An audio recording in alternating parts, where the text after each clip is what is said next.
Welcome to CMR learn stuff. ഇന്നത്തെ ക്ലാസ്സിൽ Ben ജോൺസൻ്റെ every man and his humour എന്ന് പറയുന്ന ഒരു പ്ലേ ആണ് നമ്മൾ നോക്കുന്നത്. സോ മുന്നേ ഈ ഒരു ക്ലാസ്സിൽ നമ്മൾ കോമഡി ഓഫ് ഹ്യൂമേഴ്സ് എന്താണെന്ന് പറഞ്ഞിട്ടുണ്ട്. 4 ഹ്യൂമേഴ്സ് എങ്ങനെയാണ് ഒരു മനുഷ്യൻ്റെ സ്വഭാവ രൂപീകരണത്തിനെ സ്വാധീനിക്കുന്നത്, ആ ഒരു കാലഘട്ടത്തിൽ അതിന് എത്രമാത്രം ഇമ്പോർട്ടൻസ് ഉണ്ടായിരുന്നു. അപ്പോൾ അങ്ങനെ അതുമായി റിലേറ്റഡ് ആയിട്ടുള്ളൊരു വർക്കാണ് ഈ ബെൻ ജോൺസൻ്റെ every man and his humour എന്ന് പറയുന്നത്.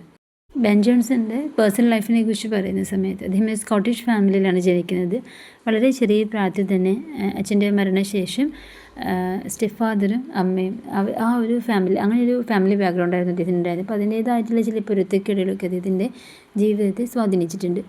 അപ്പോൾ സ്റ്റെപ്പ് ഫാദർ ഇദ്ദേഹത്തിൻ്റെ ജോൺസൻ്റെ സാഹിത്യ വാസനയെ അല്ലെങ്കിൽ സാഹിത്യ താല്പര്യത്തെയൊന്നും അത്രയധികമൊന്നും അംഗീകരിച്ചിരുന്നില്ല, ആക്സെപ്റ്റ് ചെയ്തിരുന്നില്ല. അപ്പോൾ അതിനുശേഷം അദ്ദേഹത്തിൻ്റെ വിദ്യാഭ്യാസ സമയത്തൊക്കെ അച്ഛൻ്റെ സഹായം, സ്റ്റെപ്പ് ഫാദറിൻ്റെ സഹായം അദ്ദേഹത്തിന് ഉണ്ടായിട്ടുണ്ട്. ഈ ഒരു വെസ്റ്റ് മിനിസ്റ്റർ സ്കൂളിൽ പഠിക്കുന്ന സമയത്താണ് ബെൻ ജോൺസൺ വില്യം ക്യാംഡൻ എന്ന് പറയുന്ന അവിടെയുള്ളൊരു സ്കോളറാണ് അദ്ദേഹത്തെ പരിചയപ്പെടുന്നതും അദ്ദേഹത്തിലൂടെയാണ് പിന്നീട് കുറേ കാര്യങ്ങൾ അദ്ദേഹം പഠിക്കുന്നതും. അപ്പോൾ ബെൻ ജോൺസൻ്റെ ക്ലാസിക്കൽ പഠനത്തിൻ്റെ കാരണം ക്യാംഡൻ ആണെന്ന് ജോൺസൺ എപ്പോഴും സമ്മതിക്കാറുണ്ട്, അല്ലെങ്കിൽ എപ്പോഴും അതിനെക്കുറിച്ച് പറയാറുണ്ട്. അതിനുശേഷം അദ്ദേഹത്തിൻ്റെ ജോലി, വിവാഹം, ജീവിത സാഹചര്യങ്ങൾ, അതേപോലെ തന്നെ അതിനിടയിൽ അദ്ദേഹം എഴുതിയിട്ടില്ല ഒട്ടുമിക്ക വർക്കുകളും ഫേമസ് ആയിരുന്നു. ചില വർക്കുകളൊന്നും സമൂഹം ആക്സെപ്റ്റ് ചെയ്യാതിരുന്നിട്ടുണ്ട്, ചിലതെല്ലാം അദ്ദേഹത്തിന് ഫെയിം കൊണ്ടുവന്നിട്ടുണ്ട്. ഏറ്റവും ഒടുവിൽ അദ്ദേഹം ഒരുപാട് ഫിനാൻഷ്യൽ പ്രോബ്ലംസും അങ്ങനെയൊക്കെയാണ് അദ്ദേഹം മരണപ്പെടുന്നത്. ബെൻ ജോൺസൻ്റെ ആദ്യത്തെ പ്ലേ ആയിരുന്നു every man and his humour എന്ന് പറയുന്നത്. അതിനുശേഷം ദ കേസ് ഈസ് ഓൾട്ടേർഡ് എന്ന് പറയുന്ന വർക്ക് വന്നു. അതിനുശേഷം every man out of his humour അത്രയധികം ജനപ്രീതി നേടിയിട്ടില്ലാത്തൊരു വർക്കായിരുന്നു അത്, എന്നാലും ശ്രദ്ധിക്കപ്പെട്ടിട്ടുണ്ട്. പിന്നെ സിന്ധ്യാസ് റെവൽസ്, അതുപോലെ പിന്നീട് എഴുതിയ വർക്കുകളൊക്കെ ചില ട്രാജഡീസൊക്കെ, സെജാനസ് എന്ന് പറയുന്ന ഒരു ട്രാജഡി ഉണ്ടായിരുന്നു. പിന്നെ മാസ്കുകൾ ഒരുപാട് എഴുതിയിട്ടുണ്ട് അദ്ദേഹം, അതിൽ ഫേമസ് ആണ്. അതുപോലെ കോട്ട്ലി എൻ്റർടൈൻമെൻറ്റ്സ്, അതായത് പാലസിലൊക്കെ എന്തെങ്കിലും ഒരു ഫംഗ്ഷനൊക്കെ നടക്കുന്ന സമയത്ത് അവിടെയുള്ള ഒരു വിനോദത്തിന് വേണ്ടി അദ്ദേഹം എഴുതിയിട്ടുണ്ടായിരുന്ന ഒരുപാട് വർക്കുകൾ. ഇപ്പോൾ ഇങ്ങനെയാണെങ്കിലും അദ്ദേഹത്തിൻ്റെ മിക്ക വർക്കുകളും ജക്കോബിയൻ ആ ഒരു വേദിയിൽ ഏറ്റവും കൂടുതൽ അരങ്ങേറുകയും ഏറ്റവും നല്ലൊരു നാടകകൃത്തായി, ഫേമസ് ആയിട്ടുള്ളൊരു നാടകകൃത്തായി, ഒരു ഡ്രമാറ്റിസ്റ്റായിട്ട് അദ്ദേഹം മാറുകയും ചെയ്തിട്ടുണ്ടായിരുന്നു. പക്ഷേ ഇതിനിടയിൽ ഈസ്റ്റ് വാൾ ഹോ എന്ന് പറയുന്ന ഒരു ഡ്രാമയിൽ സ്കോട്ടുകാരെ കുറിച്ചിട്ടുള്ളൊരു പരാമർശം അവിടുത്തെ കിങ്ങിനെ ദേഷ്യപ്പെടുത്തുന്ന അതുമായി റിലേറ്റഡ് ആയിട്ട് ഒരുപാട് ഇഷ്യൂസൊക്കെ ഉണ്ടായിട്ടുണ്ടായിരുന്നു.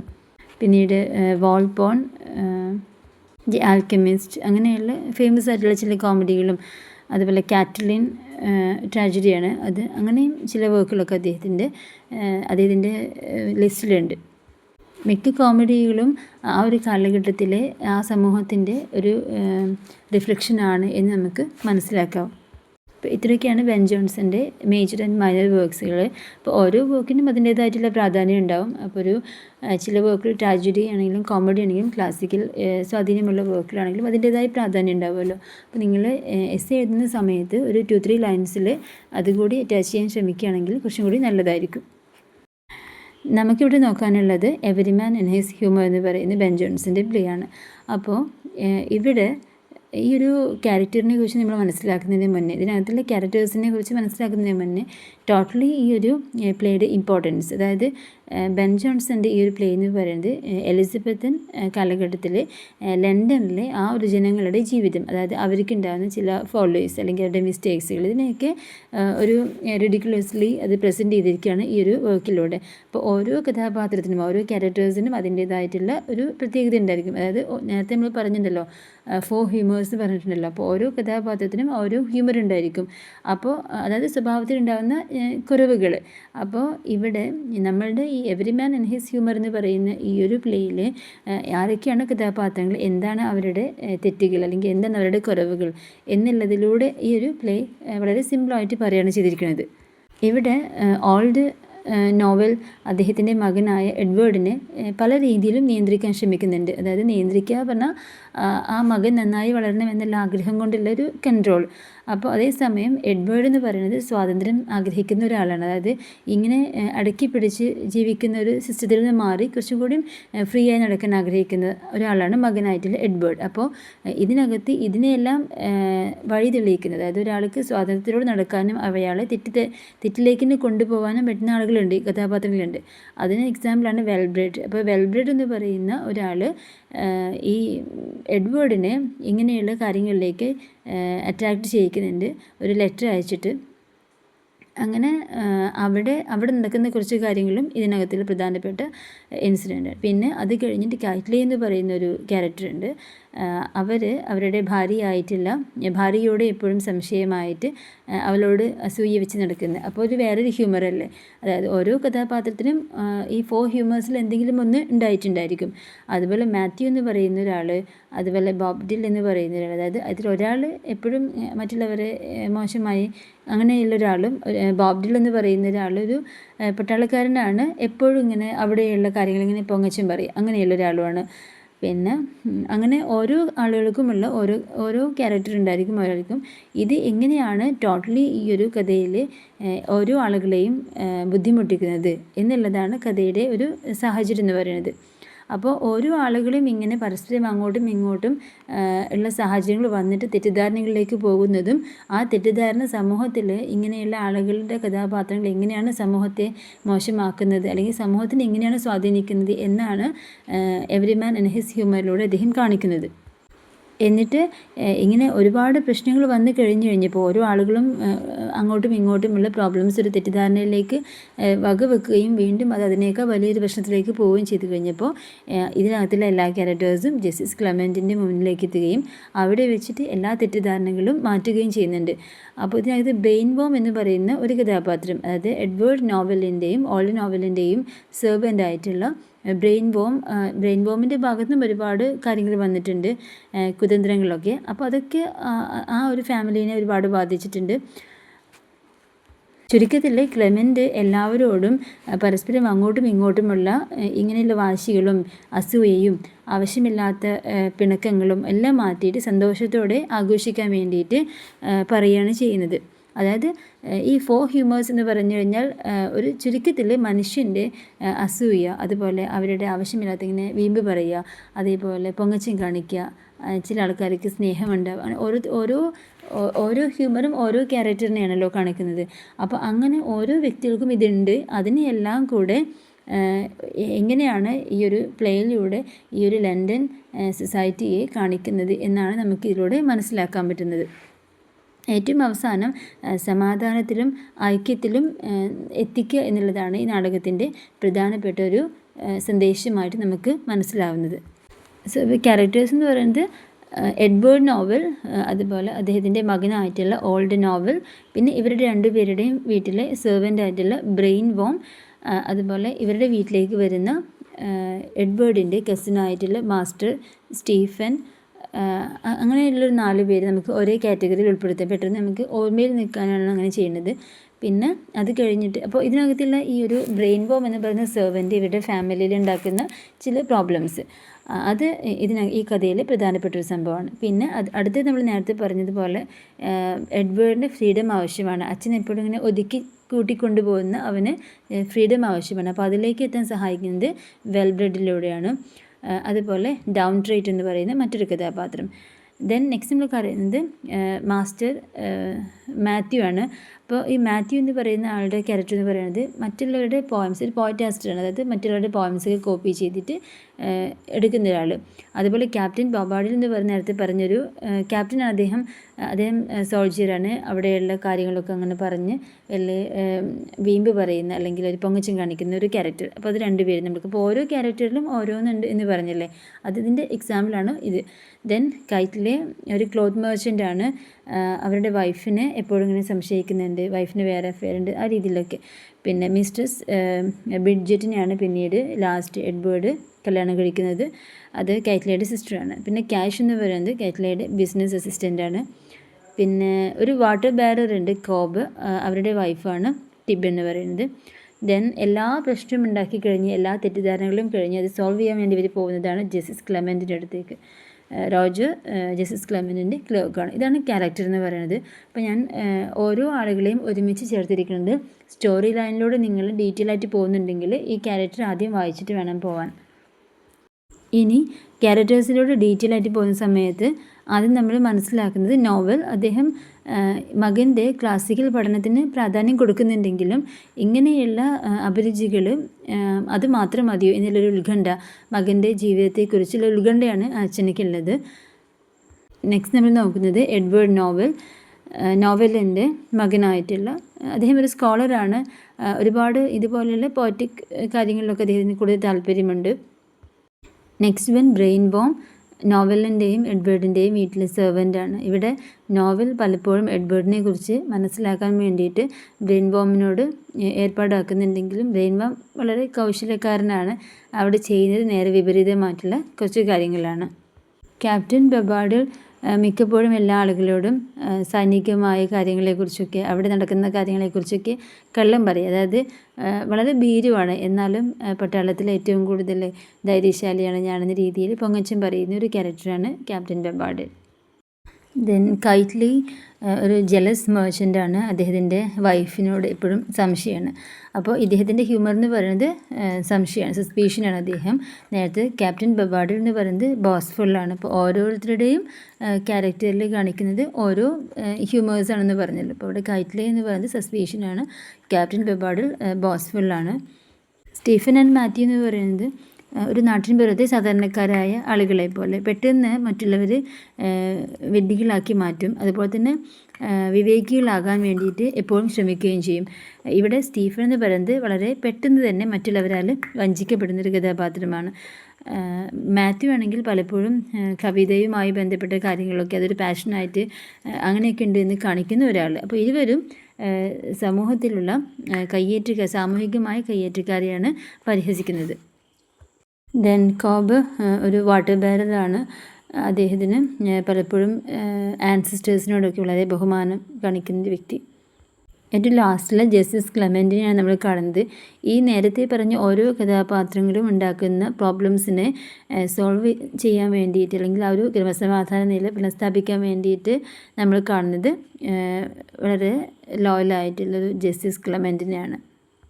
അപ്പോൾ ഇവിടെ യുക്തി കൊണ്ടും നിയമം കൊണ്ടും ആ ഒരു സൊസൈറ്റിയിലുള്ള പ്രോബ്ലംസിനെ പരിഹരിക്കുന്ന ഒരാൾ. അത് മാത്രമല്ല ഈ ഒരു പ്ലേയിലൂടെ ആ സമൂഹത്തിലെ ധാർമ്മികതയുടെ ശബ്ദമായിട്ടാണ് ജോൺസൺ ഇദ്ദേഹത്തെ ചിത്രീകരിക്കുന്നത്. അപ്പോൾ നമ്മൾ നേരത്തെ പറഞ്ഞല്ലോ, ഓരോ കഥാപാത്രവും സമൂഹത്തിലുള്ള ഓരോ ആളുകളെ തന്നെയാണ് റെപ്രസെൻറ്റ് ചെയ്യുന്നത്. അപ്പോൾ ഇവിടെ 4 ഹ്യൂമേഴ്സ് എന്ന് പറയുന്നത് നമ്മൾ മുന്നേ പറഞ്ഞത് എന്താണ്, ഓരോ ഹ്യൂമേഴ്സിനകത്തും ഓരോ മനുഷ്യൻ്റെ ഓരോ സ്വഭാവത്തെയാണ് കാണിക്കുന്നത്. അപ്പോൾ ഇവിടെ നമ്മൾ എല്ലാ വ്യത്യസ്തമായ സ്വഭാവമുള്ള ആളുകളെയും കണ്ടിട്ടുണ്ടല്ലോ. അപ്പോൾ ആ ഒരു സ്വഭാവം, ഓരോ മനുഷ്യൻ്റെ സ്വഭാവത്തെ കാണിക്കുന്നത് സമൂഹത്തിൻ്റെ റിഫ്ലക്ഷനാണ്. പ്ലസ് അത് മാത്രമല്ല 4 ഹ്യൂമേഴ്സിന് ആ ഒരു കാലഘട്ടത്തിൽ വളരെയധികം പ്രാധാന്യമുണ്ട് എന്നുള്ളത് ഈ ഒരു പ്ലേയിലൂടെ അദ്ദേഹം വീണ്ടും തെളിയിക്കുകയാണ് ചെയ്യുന്നത്. ദെൻ നെക്സ്റ്റ് നമ്മൾ നോക്കുന്നത് എവരി മാൻ ആൻഡ് ഹിസ് ഹ്യൂമറിൻ്റെ തീമാണ്. The central theme is 4 humours. നമ്മൾ നേരത്തെ പറഞ്ഞ സെയിം ആ മെഡിക്കൽ തിയറി തന്നെയാണ് റിനൈസൻസ് കാലഘട്ടത്തിലെ. അപ്പോൾ അതെങ്ങനെയാണ് എന്നുള്ളത് അത് ഈ വർക്കിലൂടെ കാണിച്ചു. ജോൺസൻ്റെ കോമഡി ഓഫ് ഹ്യൂമേഴ്സ് എന്ന് പറയുന്ന ആ ഒരു പാരഗ്രാഫ്, നമ്മൾ മുന്നേ പഠിച്ചിട്ടുള്ള പാരഗ്രാഫ് ഈ എസ്സേ എഴുതുന്ന സമയത്ത് വളരെ ഇമ്പോർട്ടൻ്റ് ആയിട്ടുള്ള കാര്യമാണ്. അത് മറക്കാതെ നിങ്ങൾ എസ്സേയുടെ ഫസ്റ്റ് പാരഗ്രാഫിൽ ഉൾപ്പെടുത്താൻ ശ്രമിക്കുക. പിന്നെ എടുത്തു പറയേണ്ട ഒരു കാര്യം, the play rejects romantic or far of settings common in Shakespeare. അതായത് ഷേക്സ്പിയറിൻ്റെ കാലഘട്ടത്തിലുള്ള റൊമാൻറ്റിക് കോൺസെപ്റ്റുകളിൽ നിന്ന് കുറച്ചും കൂടി വൈരുദ്ധ്യമായിട്ടാണ് അദ്ദേഹം ഇവിടെ ചിത്രീകരിക്കുന്നത്. ഇതെല്ലാം ജോൺസൻ്റെ ഒരു നിയോ ക്ലാസിക്കൽ ഒരു റിയലിസ്റ്റിക് നിലപാടിനെയാണ് കാണിക്കുന്നത്. ദെൻ അതർ തീംസ് നമ്മൾ കൺസിഡർ ചെയ്യുന്നത് generational conflict, social pretension and tension between learning and worldliness. ഇതെല്ലാം ഇതിൻ്റെ മറ്റുള്ള തീംസുകളാണ്. അപ്പോൾ തീമായിട്ട് എഴുതുന്ന സമയത്ത് 4 ഹ്യൂമേഴ്സിനെയും ജോൺസൻ്റെ കോമഡി ഓഫ് ഹ്യൂമേഴ്സ് എന്നുള്ള കോൺസെപ്റ്റിനെയും കൂടുതലായിട്ട് സ്ട്രെസ് ചെയ്തിട്ട് എഴുതാൻ ശ്രമിക്കുക. അതിൻ്റെ കൂടെ തന്നെ ഈ ഒരു കോൺസെപ്റ്റ് ഈ വർക്കിൽ എങ്ങനെയാണ് അപ്ലൈ ചെയ്തിരിക്കുന്നത് എന്നുള്ളതാണ് ഈ ഒരു തീം എഴുതുന്ന സമയത്ത് നമ്മൾ ശ്രദ്ധിക്കേണ്ട കാര്യം. ഇനി പ്ലേയുടെ ഒരു ടോട്ടൽ സമ്മറിയിലൂടെ പോകുന്ന സമയത്ത് നിങ്ങൾക്ക് ഏകദേശം മനസ്സിലായിട്ടുണ്ടായിരിക്കും. ഞാൻ നേരത്തെ പറഞ്ഞ പോലെ ഓരോ ക്യാരക്ടേഴ്സിനും ഓരോ ഇൻസിഡൻ്റ് ഉണ്ട്, ഓരോ കാര്യങ്ങൾ അതിനകത്ത് നടക്കുന്നുണ്ട്. അപ്പോൾ അതെല്ലാം അവരുടെ സ്വഭാവത്തെയാണ് കാണിക്കുന്നത്. 4 ഹ്യൂമേഴ്സിലെ ചില ഹ്യൂമേഴ്സ് ഓരോരുത്തരെയും റെപ്രസെൻ്റ് ചെയ്യുന്നുണ്ട്. അങ്ങനെയാണ് അതിൽ പറയുന്നത്. സോ ഇവിടെ ആദ്യം നമ്മൾ നോവലിനെ കാണുന്നു. നോവലിൻ്റെ സെർവൻ്റ് ആയിട്ടുള്ള ബ്രെയിൻ വോം, അതുപോലെ നോവലിൻ്റെ മകനായിട്ടുള്ള എഡ്വേർഡ്. ഇപ്പോൾ ഇവിടെ നടക്കുന്ന ഒരു ചെറിയ കാര്യം എന്താണെന്ന് വെച്ച് കഴിഞ്ഞാൽ, നോവലിൽ മകനെ എപ്പോഴും ഇങ്ങനെ ഒതുക്കി വെച്ച് കൊണ്ട് നടക്കുന്നതാണ്, മിക്ക പ്രശ്നങ്ങളിലും പെടുത്താതെ. അപ്പോൾ ഇവിടെ ബ്രെയിൻ ബോം എന്ന് പറയുന്ന സെർവൻ്റ് ചെയ്യുന്നത്, എഡ്വേർഡിന് ഒരു ലെറ്റർ വരുന്നുണ്ട്. ആ ലെറ്റർ ആദ്യം കിട്ടുന്നത് നോവലിൻ്റെ കയ്യിലാണ്. നോവലിത് വായിക്കുന്ന സമയത്ത് ബ്രെയിൻ ബോം ഉണ്ട്. അപ്പോൾ ഈ ഒരു ലെറ്റർ കിട്ടിയത് അയച്ചിട്ടുള്ള ആളുടെ അടുത്തേക്ക് എഡ്വേർഡിനെ പറഞ്ഞു വെച്ച് കഴിഞ്ഞാൽ എന്തെല്ലാം പ്രശ്നങ്ങൾ ഉണ്ടാവുക എന്നുള്ളത് നോവലിനറിയും. അതുകൊണ്ട് ലെറ്റർ ഒളിപ്പിച്ച് വെക്കുന്നുണ്ട്. പക്ഷേ ബ്രെയിൻ ബോം അതെടുത്ത് എഡ്വേർഡിന് കൊടുക്കുന്നു. അപ്പോൾ അതൊരു ഇവിടെ ബ്രെയിൻ ബോമിൻ്റെ ക്യാരക്ടറിനെയും നോവലിൻ്റെ ക്യാരക്ടറിനെയും എഡ്വേർഡിൻ്റെ സ്വാതന്ത്ര്യത്തിന് വേണ്ടിയിട്ടുള്ള അദ്ദേഹത്തിൻ്റെ ഒരു ആവേശം അതും നമുക്ക് കാണാൻ പറ്റും. നെക്സ്റ്റ് ഒരു സീനിൽ നമ്മൾ എഡ്വേർഡിനെയും എഡ്വേർഡിൻ്റെ കസിനായിട്ടുള്ള സ്റ്റീഫനെയാണ് കാണുന്നത്. ഇവർ രണ്ടുപേരും കൂടെ ആ ലെറ്റർ അയച്ചിട്ട് വെൽബ്രെഡിനെ കാണാൻ വേണ്ടിയിട്ട് പോകുന്നു. ദെൻ നെക്സ്റ്റ് ഒരു സീനിൽ നമ്മൾ കോബ്സിൻ്റെ ഹൗസ്, അവിടെ മാത്യു വരുന്നു. അതുപോലെ ക്യാപ്റ്റൻ ബോബ്ഡിൽ അവരുമായി ബന്ധപ്പെട്ട ഒരു ഇഷ്യൂ ഉണ്ടാവുന്നതും അവരുടെ ഓരോരുത്തരുടെയും ക്യാരക്ടർ അതിലൂടെ മനസ്സിലാവുകയും ചെയ്യുന്നുണ്ട്. അതുപോലെ മെർച്ചൻ്റ് ആയിട്ടുള്ള Kitely, he complains about his brother Wellbred's disrespect. അപ്പോൾ അതുമായി ബന്ധപ്പെട്ടിട്ടുള്ള അപ്പോൾ അയാളുടെ ക്യാരക്ടർ എന്താണെന്ന് മനസ്സിലാവും അവിടെ. അതുപോലെ ബ്രെയിൻ വോം ഒരു സോൾജിയറായിട്ട് വേഷം മാറി പോകുന്നുണ്ട്. അതുപോലെ നമ്മൾ പറഞ്ഞിട്ടുണ്ടായിരുന്നു, ക്യാരക്ടർ അനലൈസ് ചെയ്യുന്ന സമയത്ത് ഓരോ ക്യാരക്ടേഴ്സിൻ്റെയും ഇഷ്യൂസ് എന്താണെന്നുള്ളത്. ഇപ്പോൾ ഒരാളുടെ വൈഫിനെ സംശയിക്കുന്നുണ്ട്, അതുപോലെ ഓരോരുത്തരുടെയും സ്വഭാവം എന്താണെന്ന് പറഞ്ഞിട്ടുണ്ട്. അതുകൊണ്ടാണ് ഇവിടെ ഡീറ്റെയിൽ ആയിട്ട് വീണ്ടും അതേ കാര്യം തന്നെ റിപ്പീറ്റ് ചെയ്യാത്തത്. അപ്പോൾ ഓരോ സീനിലും നമ്മൾ ഇന്നതാണ് മനസ്സിലാക്കേണ്ടത് എന്നുള്ളതിൻ്റെ ഒരു ടോട്ടലായിട്ടുള്ളൊരു കാര്യം മാത്രമാണ് ഇവിടെ പറയുന്നുള്ളൂ. അപ്പോൾ ഇങ്ങനെ ഓരോ സംഭവങ്ങളും കഴിഞ്ഞതിന് ശേഷം ഈ ഒരു ഇഷ്യൂ അധികമായി കഴിഞ്ഞപ്പോൾ പിന്നെ എത്തുന്നത് ജസ്റ്റിസ് ക്ലെമൻറ്റിൻ്റെ അടുത്തേക്കാണ്. അങ്ങനെ ജസ്റ്റിസ് ക്ലെമൻ്റെ അടുത്ത് എത്തിക്കഴിഞ്ഞാൽ ഇവിടെ ഒരു അങ്ങോട്ടും ഇങ്ങോട്ടുമുള്ള സംവാദങ്ങൾ നടക്കുന്നുണ്ട്. മിക്ക പ്രശ്നങ്ങളും ഉണ്ടാകുന്ന തെറ്റിദ്ധാരണയിലൂടെയാണെന്ന് മനസ്സിലാക്കി ആ ഒരു ഇഷ്യൂ അവിടെ സോൾവ് ആക്കാൻ സഹായിക്കുന്നത് ജസ്റ്റിസ് ക്ലെമൻ്റാണ്. അപ്പോൾ മിസ്കമ്മ്യൂണിക്കേഷൻ, ഡിസ്ഗൈസ്, അതുപോലെ തന്നെ ഇൻ്റർസെക്റ്റിംഗ് ഹ്യൂമേഴ്സ്, ഇതിലൂടെയെല്ലാം ഈ ഒരു കഥയെ ആ ഒരു സമൂഹത്തിൻ്റെ ഒരു റിഫ്ലക്ഷൻ നമുക്ക് വ്യക്തമായിട്ട് മനസ്സിലാക്കാനുള്ള രീതിയിലാണ് every man in his humour എന്ന് പറയുന്ന ഈ പ്ലേ ജോൺസൺ കൊണ്ടുവന്നിട്ടുള്ളത്. ക്രിട്ടിക്കലി നമ്മൾ ഈ ഒരു വർക്കിനെ അനലൈസ് ചെയ്യുന്ന സമയത്ത് Johnson's every man in his humour is the foundational comedy of humors, replacing romantic plots with sharp social satire and empirical observations of London life. നേരത്തെ പറഞ്ഞ സെയിം സെൻറ്റൻസ് തന്നെയാണത്. Critically Johnson's follows classical unities more strictly than Shakespeare. നമ്മൾ classical unities പറഞ്ഞിട്ടുണ്ടായിരുന്നു, unity of time, place and action. അപ്പോൾ അത് വളരെ strictly follow ചെയ്യുന്ന ഒരാളാണ്. അപ്പോൾ ഒരുപക്ഷെ വില്യം ഷേക്സ്പിയറിനേക്കാൾ കൂടുതൽ ഈ ക്ലാസിക്കൽ യൂണിറ്റീസ് ഫോളോ ചെയ്യുന്ന ഒരാളാണ് Johnson. Then his characters are types, not individuals, a deliberate choice to expose universal follies. അപ്പോൾ അതൊരു ബോധപൂർണമായിട്ടുള്ളൊരു തിരഞ്ഞെടുപ്പാണ്. അതായത് ക്യാരക്ടേഴ്സിനെ ഒരു ഇൻഡിവിജ്വലായിട്ട്, അതായത് ജസ്റ്റ് നമ്മുടെ മുന്നിലേക്ക് ഒരു ക്യാരക്ടറിനെ അവതരിപ്പിക്കുകയല്ല ചെയ്യുന്നത്, ജസ്റ്റ് ടൈപ്സ് ആണ്. അതായത് സമൂഹത്തിൽ എന്തെല്ലാം കാര്യങ്ങൾ, എന്തെല്ലാം ഫോളോവേഴ്സ് ആൻഡ് വോയിസസ് ഉണ്ടോ അതെല്ലാം ആ ക്യാരക്ടേഴ്സിലൂടെ തുറന്നു കാണിക്കണം അദ്ദേഹം ചെയ്യുന്നത്. സോ അതുകൊണ്ട് തന്നെയാണ് പിന്നീട് T.S. എലിയറ്റ് അദ്ദേഹത്തിനെ പ്രൈസ് ചെയ്തിട്ടുണ്ടായിരുന്നു. ജോൺസൺസ് റിയലിസം ആൻഡ് ക്രാഫ്റ്റ്മാൻഷിപ്പ്, അദ്ദേഹത്തിൻ്റെ ഈ റിയലിസ്റ്റിക് ആയിട്ടുള്ള പ്രസൻറ്റേഷനും ക്രാഫ്റ്റ്മാൻഷിപ്പ് അതിനെയൊക്കെ T.S. എലിയറ്റ് പ്രൈസ് ചെയ്തിട്ടുണ്ടായിരുന്നു. അതുപോലെ ഈ ഒരു പ്ലേയുടെ സ്ട്രെങ്ത് എന്ന് പറയുന്നതിൻ്റെ ടൈറ്റ് സ്ട്രക്ചറാണ്. അതുപോലെ വിറ്റി ഡയലോഗ്, എക്സ്പോഷർ ഓഫ് അഫക്റ്റേഷൻ, ഇതെല്ലാം ഒരു പ്ലേനെ മറ്റുള്ളതിൽ നിന്ന് വ്യത്യസ്തമാക്കി നിർത്തുന്നുണ്ട്. അപ്പോൾ ഇതെല്ലാം കൊണ്ട് തന്നെ അന്നത്തെ ജനങ്ങളുടെ ഇടയിലൊരു പൊതുവായൊരു സംസാരം, അല്ലെങ്കിൽ പിന്നീട് വായനക്കാർ പൊതുവായി പറയുന്നൊരു കാര്യമാണ് ഇദ്ദേഹത്തിൻ്റെ ഈ കോൺസെപ്റ്റുകൾ, അദ്ദേഹത്തിൻ്റെ റൈറ്റിംഗ് സ്റ്റൈലെല്ലാം established Jonson as Shakespeare's great rival and launched a dramatic mode that influenced restoration comedy. Restoration കാലഘട്ടത്തിലെ പ്ലേസിനെയെല്ലാം സ്വാധീനിച്ചിട്ടുള്ള ഒരു പുതിയൊരു രീതിയിലേക്ക് തുടക്കം കുറിച്ചത് ജോൺസൺ ആണെന്ന് പോലെ. അപ്പോൾ every man in his humour എന്ന് പറയുന്ന ഈ ഒരു പ്ലേ നിങ്ങൾ എഴുതുന്ന സമയത്ത്, എസ്സേ എഴുതുന്ന സമയത്ത് ഇതിനകത്ത് പ്രധാനമായും ശ്രദ്ധിക്കേണ്ടത് ജോൺസൻ്റെ കോമഡി ഓഫ് ഹ്യൂമേഴ്സിനെ കുറിച്ച് എഴുതാം. അതുപോലെ ഫോർ ഹ്യൂമേഴ്സ്, ഇതിന് രണ്ടിൻ്റെയും ഇമ്പോർട്ടൻസ് തീർച്ചയായിട്ടും എഴുതണം. അതുപോലെ ക്യാരക്ടേഴ്സിനെ കുറിച്ച് ഷോർട്ടായിട്ട് ഒരു കാഴ്ചപ്പാട് നിങ്ങൾക്ക് ഉണ്ടായിരിക്കണം. കാരണം ഈ ഫോർ ഹ്യൂമേഴ്സുമായിട്ട് റിലേറ്റഡ് ആയിട്ട് എഴുതേണ്ടതാണ് ക്യാരക്ടേഴ്സ്. ഓരോ ക്യാരക്ടറിനും അതിൻ്റേതായിട്ടുള്ള സ്വഭാവ സവിശേഷതകളുണ്ട്. അത് തന്നെയാണ് ഫോർ ഹ്യൂമേഴ്സ് എന്ന് പറയുന്ന ആ ഒരു കോൺസെപ്റ്റിലേക്ക് തന്നെ എത്തിക്കുന്നത്. അതുപോലെ തീം എന്നുള്ളതും അതുപോലെ ക്രിട്ടിക്കലി അനലൈസ് ചെയ്യുന്ന സമയത്ത് ആ ഒരു കാലഘട്ടത്തിന് എങ്ങനെയാണ് ജോൺസൻ്റെ വർക്കുകൾ സ്വാധീനിച്ചിട്ടുള്ളത് എന്നുള്ളതും വളരെ ഇമ്പോർട്ടൻ്റ് ആയിട്ടുള്ള കാര്യമാണ്. സമ്മറിയിലേക്ക് വരുന്ന സമയത്ത് ഒരുപാട് കോംപ്ലെക്സ് ആയിട്ടുള്ള കാര്യങ്ങളോ പ്ലോട്ടുകളോ സബ്പ്ലോട്ടുകളോ ഒന്നുമില്ല. പക്ഷേ ഒരു സമൂഹത്തിൻ്റെ റിഫ്ലക്ഷൻ, സമൂഹത്തിൽ എന്താണ് നടക്കുന്നത് എന്നുള്ളതിൻ്റെ ഒരു വ്യക്തമായ റിയലിസ്റ്റിക് ആയിട്ടുള്ളൊരു കാഴ്ചപ്പാടാണ് അദ്ദേഹം കൊണ്ടുവന്നിട്ടുള്ളത് എന്നുള്ള രീതിയിലേക്ക് അതിനെ സമർത്ഥിക്കാൻ വേണ്ടി ശ്രമിക്കുക.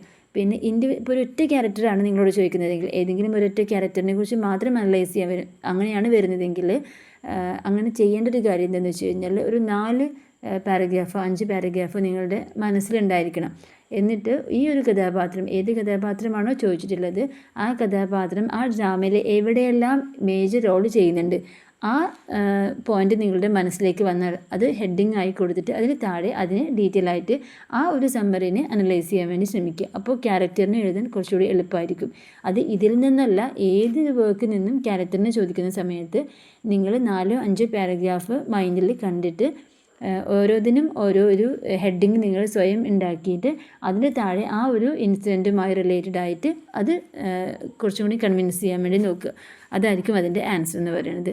ജനറലായി ചോദിക്കുകയാണെങ്കിൽ ജോൺസൻ്റെ കോമഡി ഓഫ് ഹ്യൂമേഴ്സും അതുപോലെ ഫോർ ഹ്യൂമേഴ്സിനെ ജനറലായിട്ടും പ്ലസ് ഈ ഒരു വർക്കിൽ അതെങ്ങനെയാണ് സ്വാധീനിച്ചിട്ടുള്ളത് എന്നുള്ളതുമാണ് ഇതിൻ്റെ ടോട്ടലൊരു ആൻസറായിട്ട് വരിക. Thank you so much.